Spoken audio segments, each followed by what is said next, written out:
Does cracking your knuckles really give you arthritis? Let's break this myth once and for all. Here's the truth. Cracking your knuckles does not cause arthritis. Studies have proven this again and again. But what's that popping sound anyway? The sound comes from tiny bubbles in the fluid around your joints. When you stretch or pull your fingers, the pressure changes and pop. That's it. It's just gas escaping.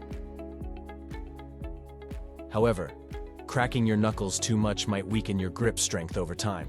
So, enjoy the pop, but don't overdo it. Did you believe this myth too? Or do you know someone who still does? Tag them in the comments and help bust this myth.